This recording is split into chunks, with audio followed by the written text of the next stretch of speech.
¿Cómo te relacionas con los animales? Conozco el perro, caballo, la vaca. Yo con mi gato, yo tengo un gato y entonces con un láser rojo se lo muestro y él lo persigue.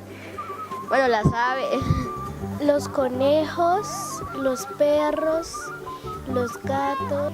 Me relaciono muy bien con ellos, a mí me encantan los animales. Sí, me gustan los dinosaurios. Me entusiasma ver los animales.